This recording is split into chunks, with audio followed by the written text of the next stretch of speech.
What is up, beautiful people? Welcome once again to Clothing's. Welcome to another wonderful video. In today's tutorial, we're going to learn how to make this beautiful boxy cropped t-shirt design.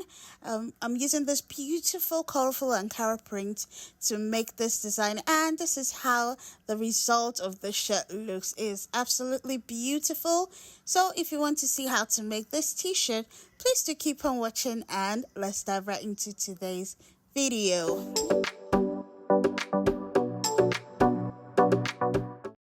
Starting off with the back pattern for this cropped t-shirt design, the dimensions of the paper I'm using is the bust measurement we're working with divided by 4, and I added about 2 to 3 inches more. What we're going to do first of all is to mark 1 inch below from this very edge of the paper, so that will be our top line.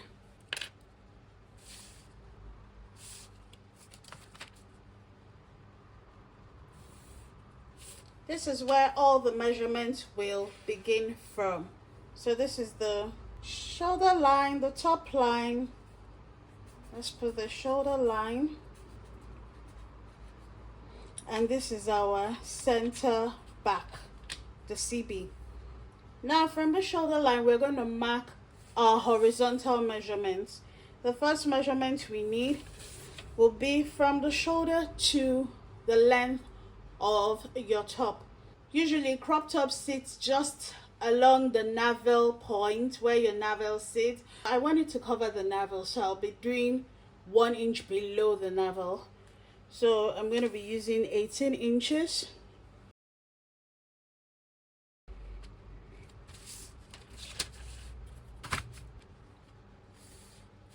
So this is the blouse length. The next thing we're also going to take is the measurement from the top line, which is the shoulder line, to the nipple point. So from your shoulder to just on your bust point, or just on where your nipple is. That's going to serve as our armhole line as well. I'm going to be using 11 inches.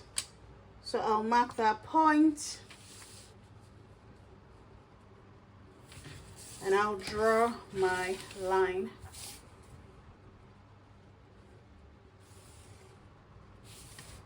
So I'll put it bust line as well. First thing we're going to do is draw our neckline at the top. Is 3 1/4 inches wide. Usually you could do 3 inches depending on the size you're working for, or 2 3/4 inches. And then how deep I want it to be, we'll just use 1 inch deep. So the neck curve.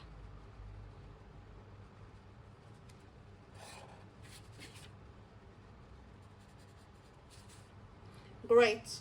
And then from here we are also going to draw the shoulder width. The whole shoulder, the length of the whole shoulder is 18 inches. So when we divide 18 by 2, we'll be having 9 inches here. But I'm going to make this a drop shoulder, so I'm going to be adding 1.5 inches to it. So in total, I'm using 10.5 inches. I'm also going to go to the bust line and mark that 10.5 inches, so I can draw a vertical line. Another thing we're going to be doing is coming to this part here on this vertical line and marking our shoulder slope. I'm using 1 inch to slope the shoulder. So from this neck point to that shoulder slant, I'll connect it. And next thing we're going to do is draw the armhole, as well as take the measurement for the bust. The bust we're working with is 48.5 inches. When we divide 48.5 inches by 4, we'll be having 12.125. So from the edge along the bust line, this is where our 12.1 gets to, just about here. Okay, then we are going to be adding ease on this style, and the ease is exactly 2 inches, which we have there. So it stops here. We're going to put 2 inches ease on this design, depending on how boxy you want it to be. If you do not want it to boxy, then instead of putting a 2 inches ease, you can use 1.5.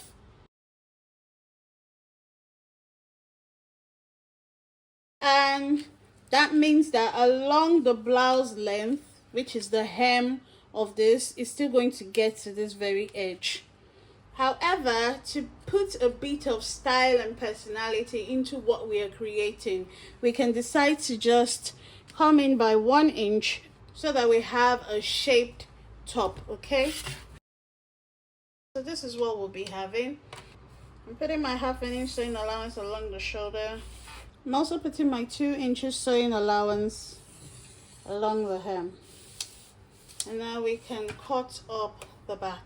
Okay, moving over to the front, the first thing we need to do is still draw our top line, which we drew for the back pattern. So we are going to be marking 1 inch from the top,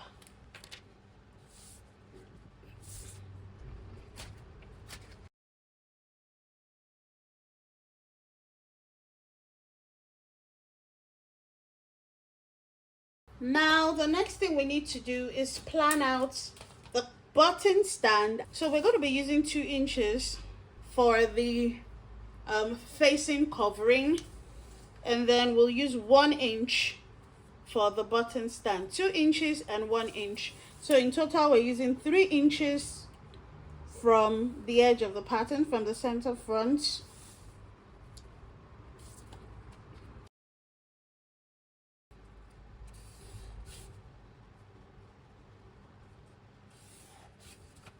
So we'll put this center front.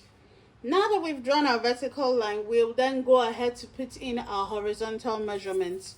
So we're going to be doing from our shoulder line up onto where the bust point is, and we used 11 inches for the back, and also the length of this top 18 inches.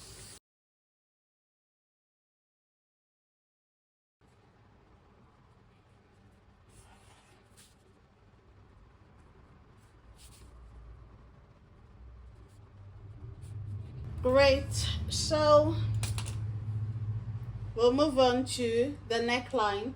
For the front neckline, we're going to be using 3 1/4 inches from here, right? This one is the button stand. We're going to be marking the 3 1/4 inches from this point towards the shoulder line. 3 1/4 here, and how deep I want the neck to be will just be, will be 3 inches. That's how deep I want this neckline to be. Let me also mark 3 inches on the button stand here. Then we'll connect those points together.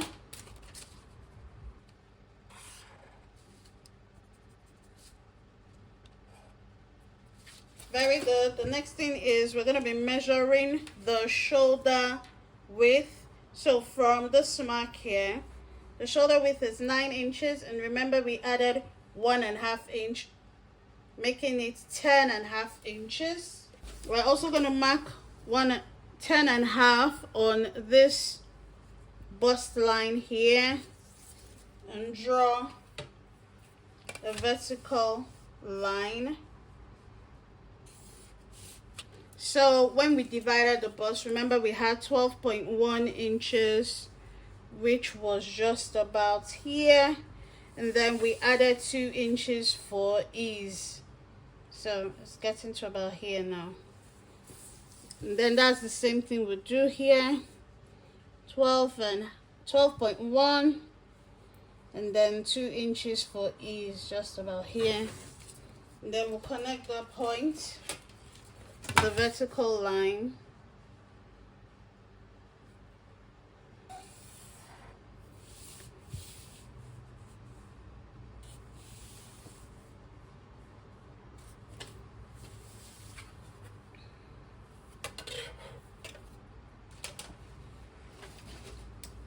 We'll draw the armhole now.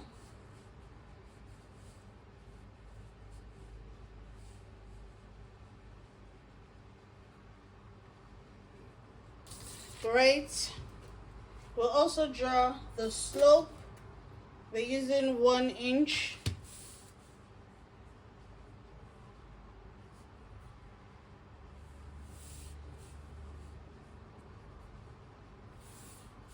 That's the shoulder slope. We're going to then put our sewing allowance along the shoulder as well as the hem allowance at the bottom, and also shape the bodice inwards. Okay, the next thing we're going to do is cut this pattern out, cut out our collar, then cut the patterns on the fabric